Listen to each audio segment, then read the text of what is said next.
Bismillahir Rahmanir Rahim. Let us now finish off this section on al-waqf. We said before that the waqf is an aqdun lazim. So as soon as you agree that a certain wealth will be a waqf, then it becomes binding upon you to give it as a waqf, and you're not allowed to change your mind. It is similar to the bay' or the sales transactions. When the two parties agree, then the sale becomes binding.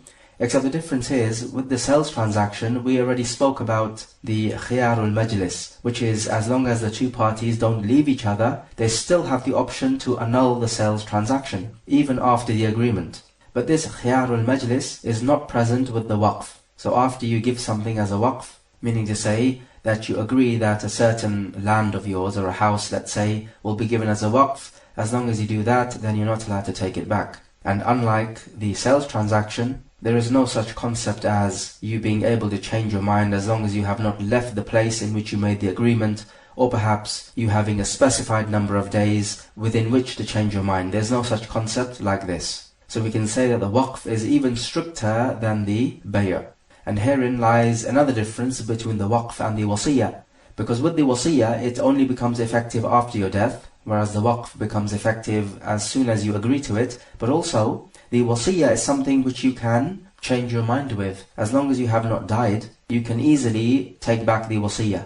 So if you were to say that I leave behind this house of mine as a wasiyah or a bequest to a certain person, then you are allowed to take this back before your death, because the wasiyah only becomes effective after your death.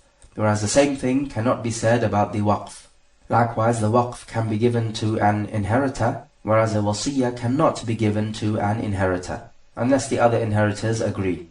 What if a person says, I give my house as a waqf to a certain group of individuals after my death? Is this not the same as a wasiyah? Some scholars say that if this was to happen, then the waqf becomes binding as soon as he agrees to it. So it does not become binding only after his death. But despite this, they give it the same ruling as the wasiyah. They say that after his death, only a third of it can be taken and given to the people he specified. Because in a wasiyah, at most a third of your wealth can be taken. So what's happening here is that this opinion is giving it the ruling of waqf from one angle by saying that it becomes binding as soon as you agree to it, which is the same ruling as the waqf and not the wasiyah. And from another angle, they're giving it the same ruling as a wasiyah, by saying that it only becomes effective up to a third of your total wealth. Whereas a waqf, of course, does not have to be a third of your total wealth. It is not restricted.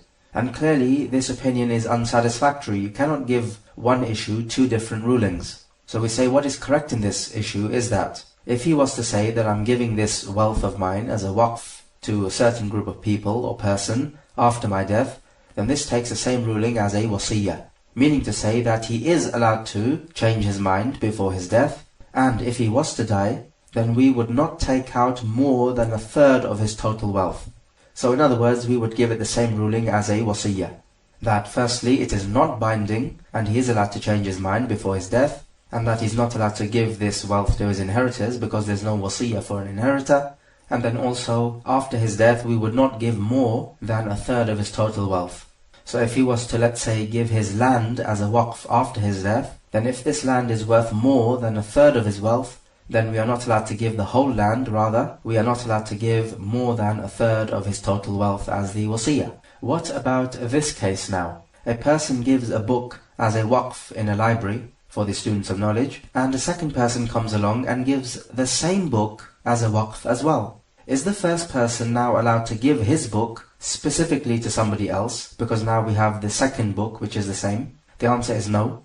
The first person gave his book as a waqf for the general benefit. It must remain that way. In a case like this, we tell the second person that the library does not need your book, so you give your book to another library. What about a case where people leave the masahif in the masajid as a waqf? You find this in every masjid almost. You have many masahif left as a waqf. Is a person allowed to take one of these mushaf back to his dwelling place to make use of it personally?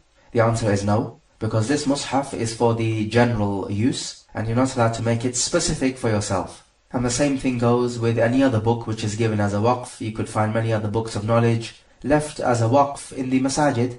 So we say generally, you're not allowed to take this home to make personal use of it, unless there is a specific rule about this, that they will allow people to borrow books for a specific number of days. So in this case, you would be allowed to borrow the book, but you would have to go through the authority.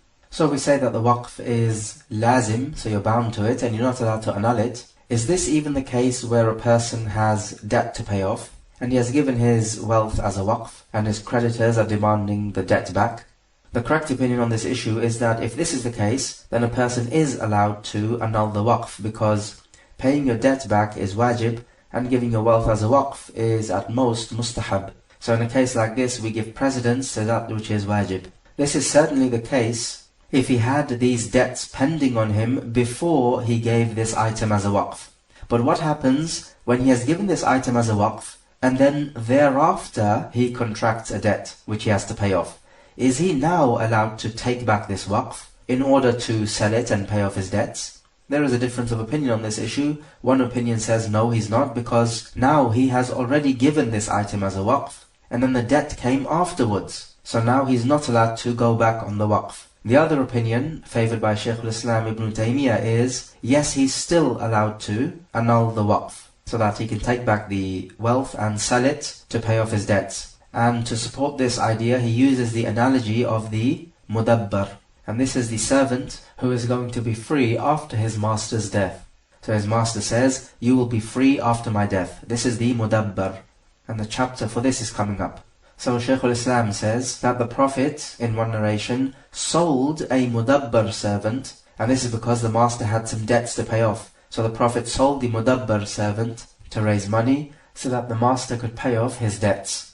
And so the Shaykh says that the waqf is similar. In order to pay off the debt, you're allowed to sell the waqf. And this opinion of Shaykh al-Islam may well be a valid opinion in the case where this person has absolutely no other way of raising money to pay off his debt. Otherwise, these are the two opinions on this issue. So we know that the asl about the waqf is that it is impermissible to sell it. But is it permissible to lease it out so that you can earn rent money? For example, somebody leaves a building as a waqf for, let's say, poor people to live in it. Is it permissible to lease out this building so you can earn rent money from it? The answer is yes, because renting something is not the same as selling it. And this is a difference between ijara and bay'. With the bay', you're selling the wealth or the item itself. With the ijara, you're not selling the item, rather you're selling the benefits of the item. So we say it is permissible to rent out the waqf, and the money which comes in will go to the good cause for which the waqf is given. So if a building is given for the poor people to live in, then if you were to rent out some part of this building and earn some money from it, from the rent money, then this money will go towards the poor, because this is what the building is for. Is it permissible to give this waqf as a rahan? For example, a person leaves many books as a waqf. Is it permissible to give these books as a rahan? So if you're going to buy something, you give a rahan to the seller, such that if you're unable to pay the seller, then the seller can take this rahan, sell it off, and recover the cost. The answer to this question obviously has to be no, because it is impermissible to sell the waqf. So how can you give something as a rahan when it is not permissible to sell this? What would be the point in giving it as a rahan? How will this benefit the seller if he is unable to sell it to recover the price? It is permissible to sell the waqf if this waqf is not giving off the benefits which were intended for it to give off. For example, a building is given as a waqf to be used as a masjid, let's say, and this building is not suitable to be used as a masjid for whatever reason, so it's not going to give off the benefits which you want it to give off. So in this case, it is permissible to sell this building, and with the money you will buy another building which will be used as a masjid. This is the only option available now. And Shaykh al-Islam also says that it is permissible to sell the waqf in order to replace it with something which is better. So if this building can be used as a masjid, however, it is not in the appropriate place. Maybe there are not too many Muslims there who will use this place and this facility of the masjid. And in another area, the number of Muslims are more densely congregated. It would be more useful to have a masjid over there. On the opinion of Shaykh al-Islam, he says it is permissible to sell this building off, even though it can be still used as a masjid, and to buy a building in which there will be more Muslims to make use of it, because this would be certainly more beneficial. And to back his point up, he uses the hadith where one of the companions made a vow that he will pray in the Al-Masjid Al-Aqsa if Allah enables the Muslims to conquer Mecca. And he asked the Prophet about this, and the Prophet told him, pray over here, meaning in the Masjid al-Haram, because it is better. So the Shaykh says, if you can change your naazir, which is binding upon you, to that which is better, then the waqf is similar. Waqf is certainly binding upon you, just like a naazir is. So if you can change a naazir to that which is more beneficial, without there being a necessity to do so, then the same thing can apply to the waqf. And it appears to us that this is the better opinion. Because some ulama say it is impermissible to sell this waqf unless it is completely not able to be used for its purpose. But we say no, the opinion of Shaykh al-Islam is stronger, but in order to implement this opinion we would have to go through the authorities, so that the people don't take the matter into their own hands, and this will cause chaos. So let's say if you were to sell the waqf, is it permissible for the one who buys this waqf, let's say if it is a building, is it permissible for the buyer to sell this building? We say yes, it is permissible to sell this building now, because now this building is not a waqf, rather it is simply a building which the buyer owns, and he is allowed to sell what he owns. Let's take this last hadith in the chapter, hadith 799. وعن أبي هريرة رضي الله عنه قال بعث رسول الله صلى الله عليه وسلم عمر على الصدقة الحديث وفيه فأما خالد فقد احتبس أدراعه وأعتاده في سبيل الله متفق عليه. From Abu Hurairah, he says that the Prophet sent Umar to collect the sadaqah, which is the zakah, up until the end of the hadith. And in the hadith there is that the Prophet said, as for Khalid, then he has held back his chainmail and his weapons in the way of Allah. Muttafaqun alayh. We find from the narration, or at least the full version, that the Prophet sent Umar to collect the zakah money. And Umar came back and he complained that there were 3 people who refused to give the zakah. These 3 people were Al-Abbas, the uncle of the Prophet, Ibn Jamil, and Khalid ibn al-Walid. So from this narration we find that it is legislated for the Imam or the Khalifa to send people out to collect the zakah payment. But is this wajib or mustahab? We say the balanced opinion on this issue is that it is mustahab, except if you know that a certain community of people are not going to pay the zakah. Then in that case it becomes wajib for the Khalifa to send somebody out to physically take the zakah payment from them, because otherwise they're not going to pay.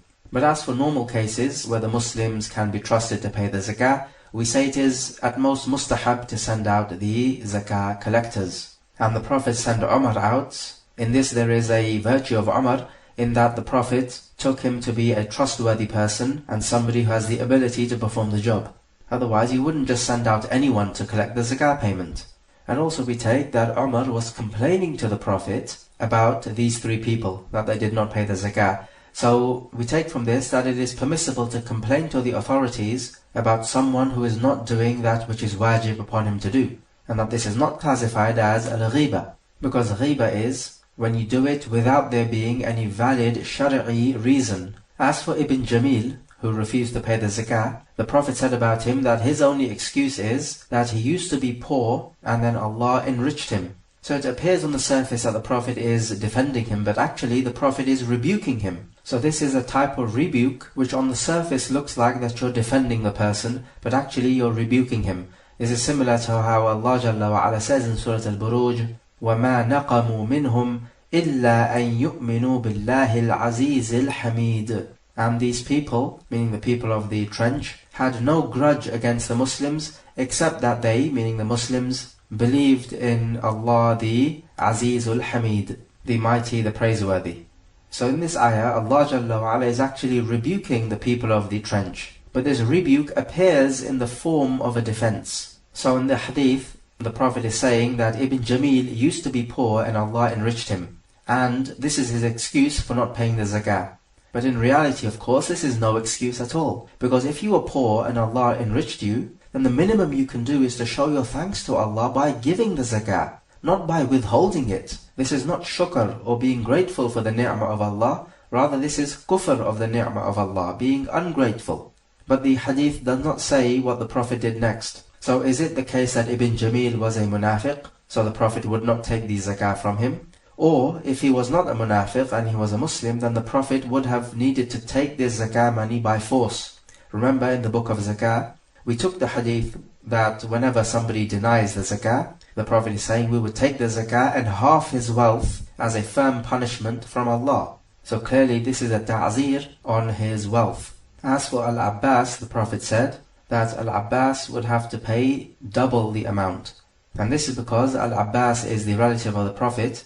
If the Prophet lets Al-Abbas off, then the people may think that the Prophet is showing favoritism to his family members. So this is why he said, Hiya alayya wa mithluha ma'aha. It is upon me to pay it and the like thereof. So a double amount. And this is what the Prophet is going to charge Al-Abbas. As for Khalid ibn Walid, the Prophet is saying that he has left his chainmail and his weapons in the way of Allah. What does this mean? Does this mean that he has given these weapons as a waqf? If that's the case, then we know there is no zakah on a waqf, because a waqf does not have a particular owner if you give it for the general benefit. So if you give your weapons to be used for battles, so this could be used by any one of the soldiers, and it does not have any particular owner, hence it does not have a zakah payment on it. As for if you give a waqf to a particular individual, then this does have zakah payment, because now this waqf or this wealth now has a particular owner.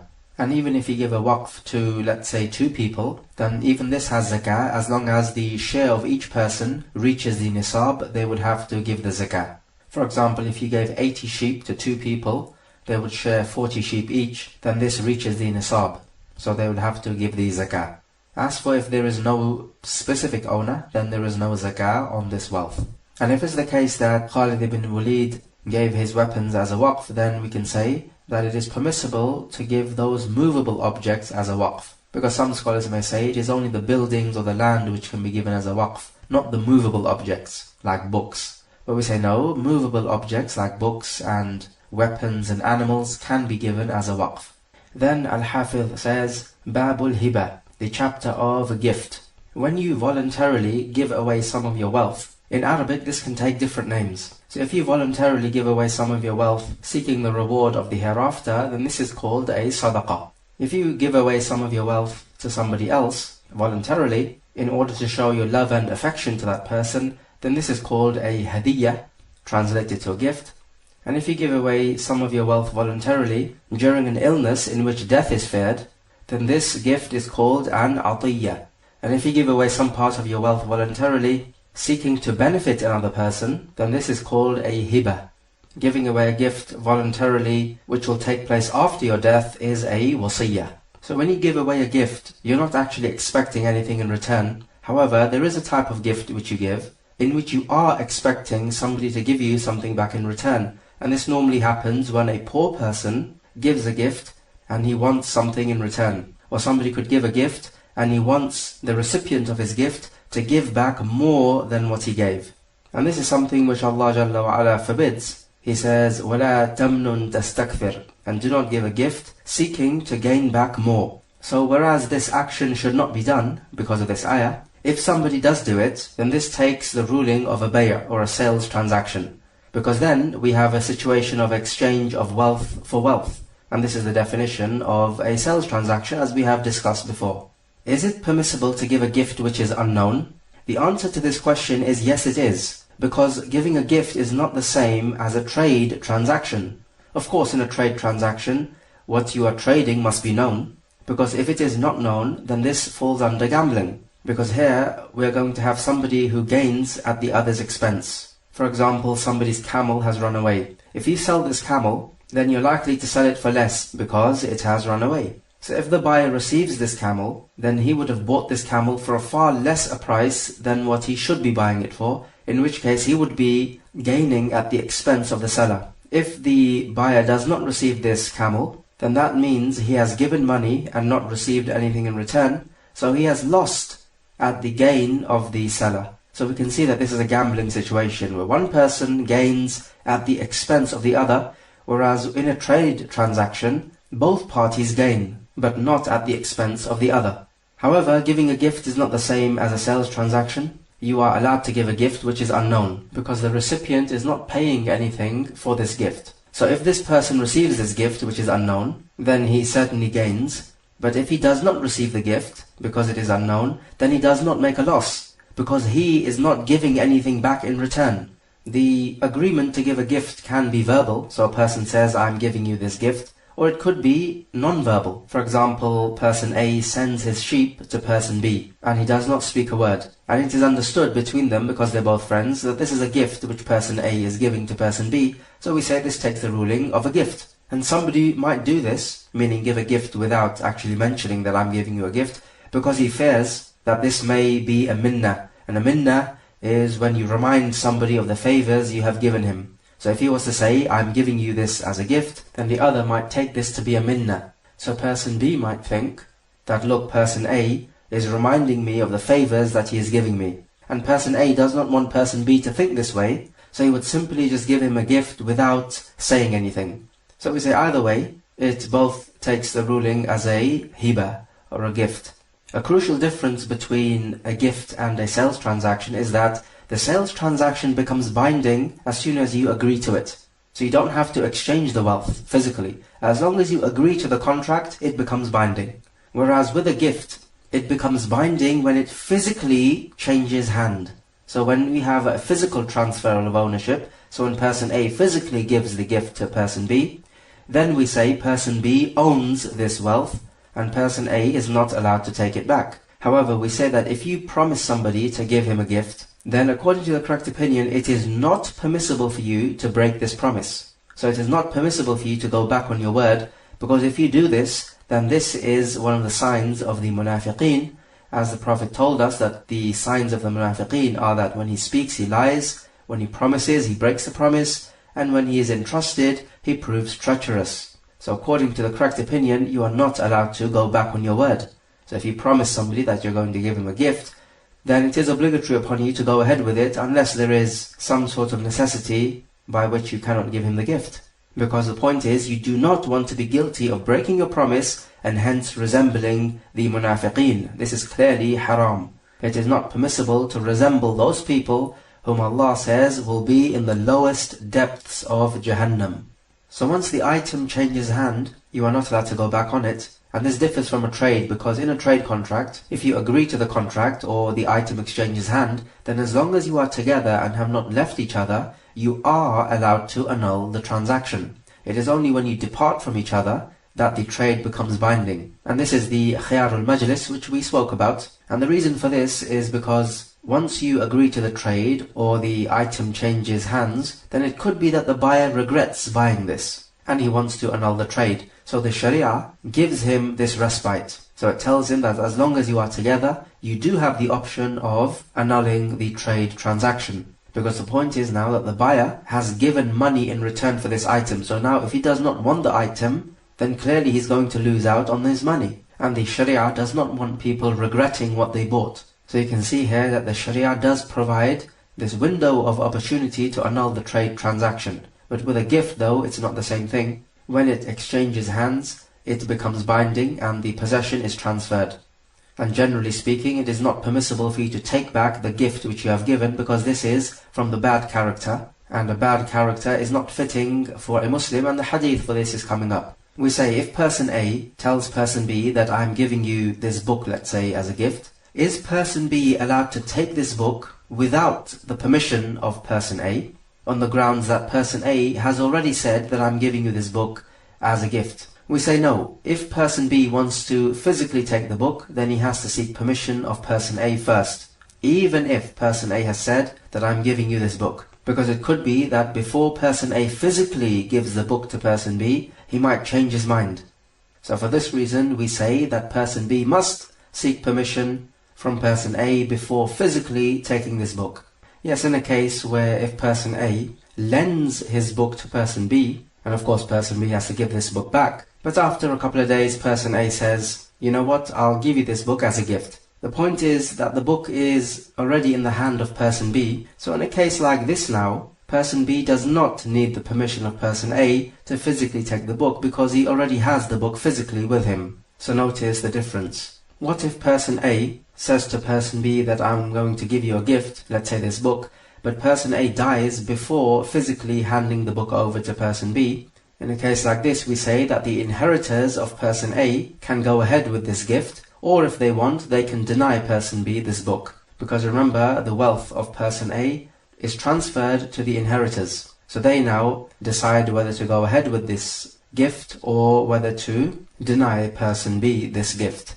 And this gift which is given needs to be from somebody who is permitted to give a gift. Because there are certain types of people who are permitted to deal with this wealth, but they are not permitted to give it as a gift. Such people are a wakil, for example. So your wakil will work on your behalf using your wealth. So he will trade with your wealth, but he's not allowed to give your wealth as a gift. He's only allowed to trade with it, because this is what you have entrusted him to do. Or for example, the wali, or the guardian of the orphan, he's allowed to trade with the wealth of the orphan in a way which will be beneficial to the wealth of the orphan and will increase the wealth of the orphan. But is he allowed to give the wealth of the orphan as a gift? The answer is no. So he's allowed to deal with the wealth, meaning trade with it, but he's not allowed to give it as a gift. Another type of person not allowed to give his wealth as a gift is somebody who is mahjur alayhi. Or in other words, hajar has been made on him because his debt outweighs his wealth, and the creditors have demanded that hajar be made on him in order to safeguard their debt. So this type of person is not allowed to not only deal with his wealth, but also not allowed to give his wealth as a gift, nor is he allowed to give it as a waqf, and we have mentioned this ruling before. What type of item can be given as a hibah? We say every item which is permissible to be sold is permissible to be given as a hibah. So it has to be an item which is halal. But there are exceptions, of course, and we made mention of one of them, an unknown object. This is not permissible to be sold, but it is permissible to be given as a gift. So if person A says, I will give you as a gift that which is in my pocket, and person B does not know what is in his pocket, then this can be given as a gift, but you're not allowed to agree to a sales contract on this item because clearly this is gambling. What about a dog which is permissible to be kept? So this would be a dog which guards the sheep, or a dog which guards your fields, or a dog which you use to hunt. These are the three types of dogs which you are allowed to keep, but this dog must not be in all black color, because that is the shaitan, as the Prophet told us. These types of dogs are not allowed to be sold. However, we say they are allowed to be given as a gift, because it is permissible for you to keep these dogs, so it is permissible to give them as a gift. And the Prophet forbade the price of a dog. So it is impermissible to sell any type of dog, whether it be a dog you're allowed to keep or a dog which you're not allowed to keep. So selling it is not permissible, but giving it as a gift is permissible. So notice this difference. Also, if you're going to keep a dog like this, then you should not bring it in the house, because the malaika do not enter a house in which there is a dog. And it makes no difference what type of dog this is, because the hadith is general. Hadith number 800. وعن النعمان بن بشير رضي الله عنه أن أباه أتى به رسول الله صلى الله عليه وسلم فقال إني نحلت بني هذا غلاما كان لي فقال رسول الله صلى الله عليه وسلم أكل ولدك نحلته مثل هذا فقال لا فقال رسول الله صلى الله عليه وسلم فأرجع. From An-Nu'man ibn Bashir, he says that his father went to the Prophet and he told the Prophet, I gave this son of mine a servant as a gift. And the Prophet asked him, did you do the same with all of your children? And the man said no. And then the Prophet told the father of An-Nu'man ibn Bashir, then return this gift, meaning take it back. And in a wording, he says that the man, meaning the father of An-Nu'man ibn Bashir, went to the Prophet to make the Prophet a witness that he is giving this gift to one of his sons. And the Prophet asked him the same question, أَفَعَلْتَ هَذَا بِوَلَدِكَ كُلِّهِمْ? Did you do the same thing with all of your children? Meaning to say, did you give all of your children the same gift? He said, لا, no. Then the Prophet told him, اتَّقُوا اللَّهَ وَعْدِلُوا بَيْنَ أَوْلَادِكُمْ. Fear Allah and be just amongst your children. And so he says that my father took the sadaqah back. مُتَّفَقٌ عَلَيْهِ. And in a wording of Muslim, the Prophet said, فأشهد على هذا غيري ثم قال أيسرك أن يكونوا لك في البر سواء قال بلى قال فلا إذن. In a wording of Muslim, the Prophet told him, then make somebody else witness this gift of yours. And the Prophet asked him, would it please you that all your children should treat you well equally? The man said, yes, of course. Then the Prophet told him, then don't give to one child to the exclusion of the other. We learn from this hadith that it is permissible for a parent to give a gift to his child. And the ruling on this is that it is permissible, as we have said, it is not the same as an-nafaqah, which is spending on one's children because of their needs. This, of course, on the father is wajib. So giving a gift is one thing, and that's permissible, not wajib. But spending on your children for their basic needs, this is wajib for the father. We find in this narration that he gave a servant to his son, and so we find that it is permissible to give a servant as a gift, because the Prophet did not object to this. His father says that I have given this son of mine a servant. So he did not name the child, he pointed to him. And this is permissible to indicate whom you are giving the gift to by pointing to them or by indicating to them, such that it becomes clear who is the recipient of your gift. Likewise, if a father is marrying off his daughter, if he does not name the daughter which is being married, he can point to her. So it does not always have to be something which is verbal. A verbal indication, it could be a physical indication by pointing to them, just as long as it is clear which party is involved.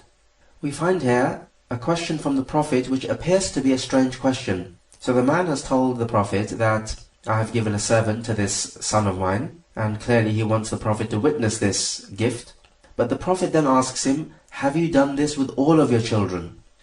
Now, the point about the mufti, the one giving a fatwa, is that he just needs to say whether this is halal or haram. He does not need to inquire any further. So if a mufti is asked a question, and he's given the information by the questioner, then he simply answers the question based on the information that is given. He does not need to carry out a full-blown police investigation into the affair. So here the Prophet is asking him, have you done this with all your children? We know giving a gift to your children is permissible, so the Prophet could have just said, yes, this is fine.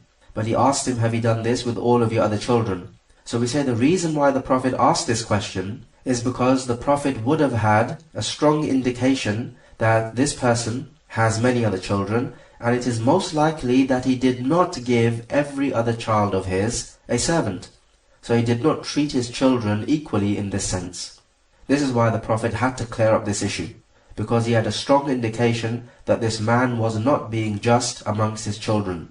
So we say if the mufti has a strong need to ask further questions, then he should do so. Otherwise, it is not a requirement for him to carry out a big investigation, because if he had to do that for every single question he is asked, then no mufti would be able to survive this ordeal. We can give a similar example in a case of inheritance. A man dies leaving behind a daughter, a brother, and a paternal uncle. In a situation like this, we say that the daughter will receive a half, that's for sure.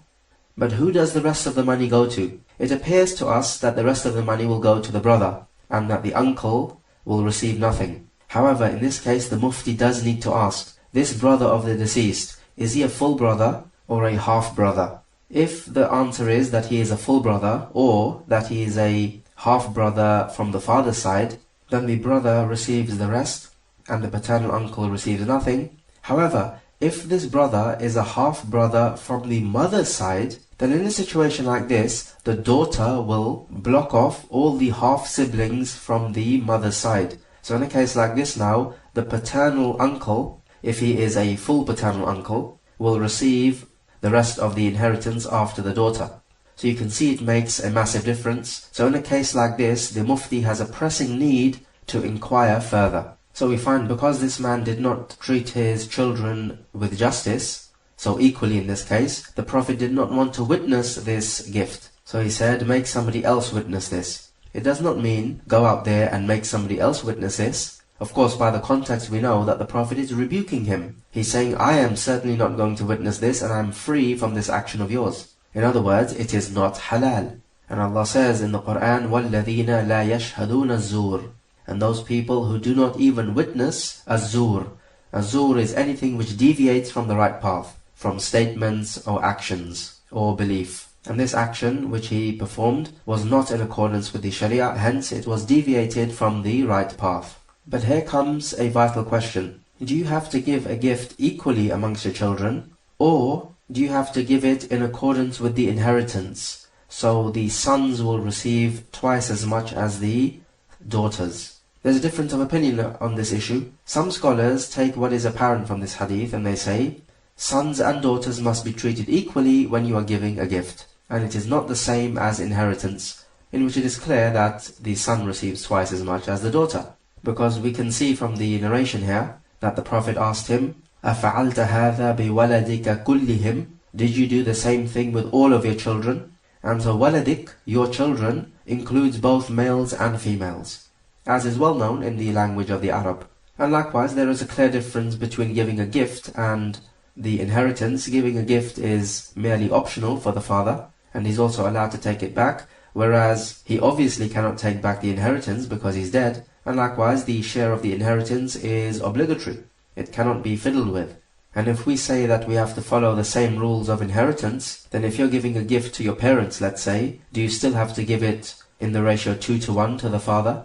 Or for example, if you're giving a gift to other relatives, does it also have to be in accordance with the shares of inheritance they would be taking from you if you died? The answer to that is no. So let it also be no when you're giving to your children. So that's one opinion. The other opinion is that if you're giving to your children, you have to give it in accordance with the inheritance, so it would be the ratio 2:1 in favor of the male. And this opinion relies on a wording of this narration where the Prophet asked him, أَلَكَ بَنُونَ? Do you have sons? So banun is sons, it does not include daughters. And that this 2:1 ratio is only for the children. If you're giving a gift to the other relatives, it does not have to be in accordance with the inheritance, because the Prophet said, وَاعْدِلُوا بَيْنَ أَوْلَادِكُمْ, and be just amongst your children.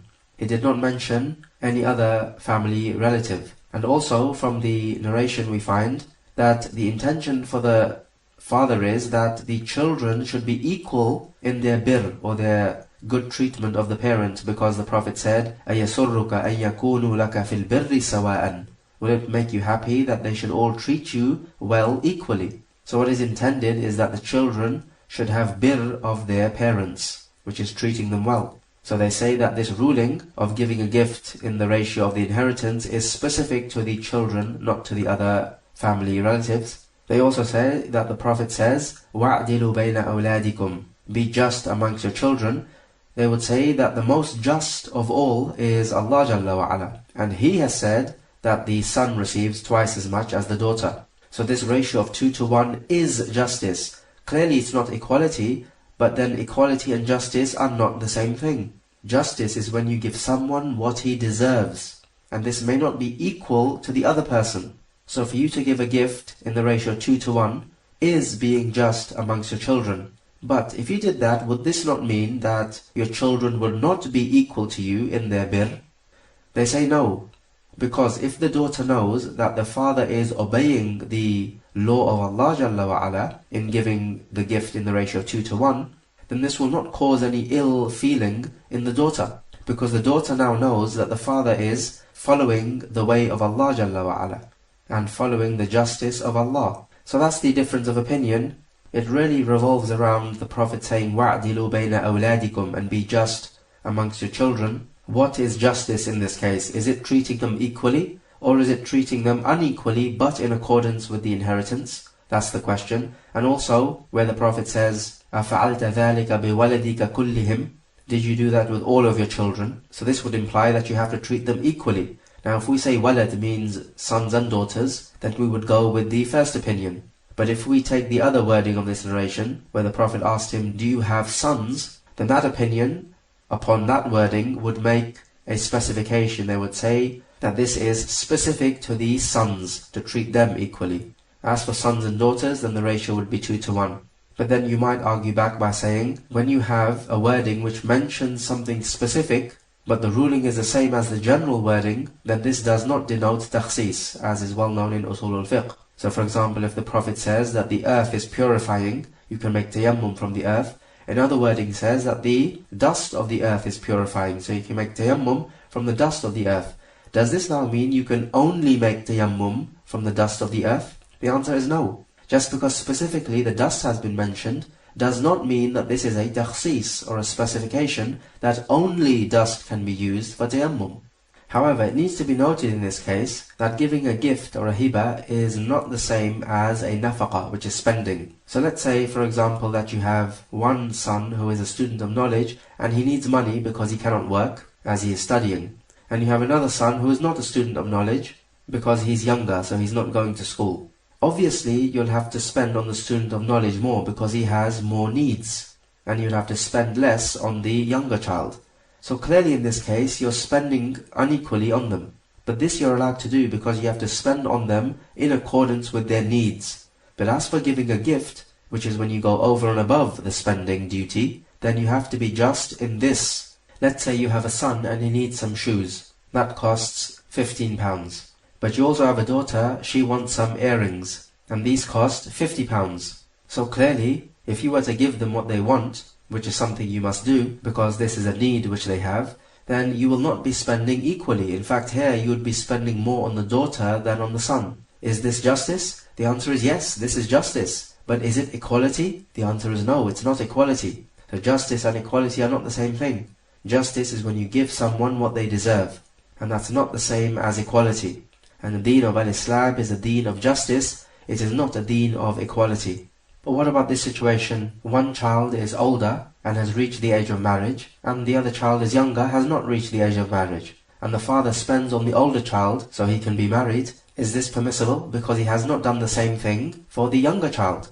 The answer is of course this is permissible because this is not by way of giving a gift, rather this is by way of spending to meet the needs of the children. So we say spending on the child to get him married is not giving him a gift, rather it is meeting his needs. And some people actually make a big mistake. They may have younger children who have not reached the age of marriage, and so the parent leaves behind a bequest or a wasiyah saying that after I die, then from the third of my wealth, which is the maximum you can give as a wasiyah, he says from this third it will be used for my children to be married. So it will go towards spending the costs of their marriage. We say this is not permissible because you're not allowed to give a bequest or a wasiyah to the inheritor. Your children are going to inherit from you anyway, and you're not allowed to leave this as a bequest. And the important point to note here is that spending on your children to get them married is not giving a gift. It is meeting their basic requirements. And because the children right now have not reached the age of marriage, you are not required to spend for their marriage. We find from the hadith also that if a father is not just when giving gifts to his children, then he must take this gift back because he has done something which is contrary to the Sharia. And the Prophet said in the all-famous hadith, "Man amila amalan laysa alayhi amruna fahuwa rad." Whoever does an action contradictory to this matter of ours, meaning the Sharia, then it is rejected. So meaning to say that its presence is like its absence. So you must annul this transaction or this gift. So we say to the father, either you are just with your children if you are going to give them a gift, or you do not give anybody a gift. Question: does this ruling also apply to the mother? So does the mother also have to be just amongst the children? The answer is yes. Because remember, giving a gift with injustice is going to lead to your children not treating you well equally. So there will not be any birr. And the mother also wants that her children should treat her well equally. So this ruling also applies to the mother. Does this ruling also apply to the grandfather? So if he was to give his grandson a gift, does he have to give all of his grandsons the same type of gift? Either all equally, or in the ratio 2:1, male to female, if you're of that opinion. What is apparent here is that no, he does not have to give them all a gift in this case, be it equally or in the ratio 2:1, and that he is allowed to give one of his grandchildren a gift to the exclusion of the others. And the reason for this is because the connection between the grandchildren and the grandfather is far weaker than the connection between the children and the father. However, we say on top of that, that if it is feared that the grandchildren who have not received the gift will cut off ties of kinship between them and their grandfather, then the grandfather needs to take this into account if this is feared, and he must treat them equally. Because remember, we must not allow a situation to happen in which ties of kinship are cut off. This is a major sin. So we say that the parent or the grandparent does need to use much wisdom in cases like these. And this idea of giving a gift is stricter than just wealth. Some of the early Muslims have said that if you're going to kiss a child of yours, you need to kiss all of them equally. Because again, if you don't, then this carries the same threat. If one child sees that you're kissing his brother and you're not giving him a kiss, how is he going to feel? He's going to feel that you're showing favoritism, and he's not going to treat you as well as the other child. So the threat is the same. And also this could lead to a breakup of ties of kinship between the siblings due to jealousy. What about a case like this? A father gives a gift to one of the children to the exclusion of the others. So he is unjust in his giving of a gift, and then he dies. What do we say the ruling is? Do we say that this gift needs to be returned to the wealth of the father because the gift is invalid from the very first place? Or do we say that the gift is valid but it just has to be now shared out equally amongst the sons? So let's say a man has a son and a daughter. He gives the son £2,000 and he does not give the daughter anything. And this is by way of a gift, not by way of expenditure. And then the father dies. Do we say that this £2,000 now needs to be shared out between the son and the daughter, either equally or in the ratio 2:1, depending on which opinion you follow?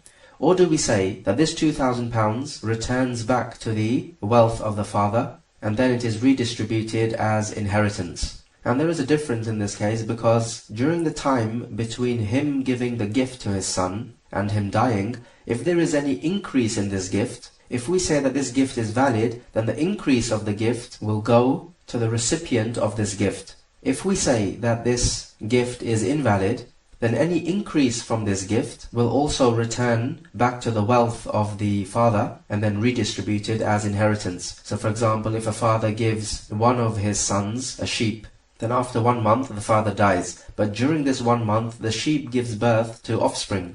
Now these offsprings of the sheep, who do they belong to? If we say this gift is valid, then it belongs to the son who received this sheep. If we say that this gift is invalid, then the sheep and the offspring of the sheep all return back to the wealth of the father. Then after the father's death, it is redistributed in accordance with the inheritance shares. So these are two opinions on this issue. What is apparent to us is that if a father gives a gift which is contrary to the laws of the Sharia, then this gift is invalid and the gift must be returned. Because in the hadith, the Prophet ordered the man to take back his gift. And Allah Jalla wa Ala knows best. Okay, let us take some review questions at this stage. So question number 1. If a book is given in a masjid or a library as a waqf, are you allowed to take it home? Explain the answer. Question number 2. Can you cancel the waqf in order to pay your debts? Give the two opinions on this matter and their justification. Question number 3. Give the difference between a hiba, hadiyya, atiyya, sadaqah and wasiyya. Question number 4. When a parent gives a gift to his child, must he be equal amongst all the children? Give the evidence and justification for your answer. Question number 5. This rule about equality amongst your children, does it also apply to the grandparent? Explain your answer.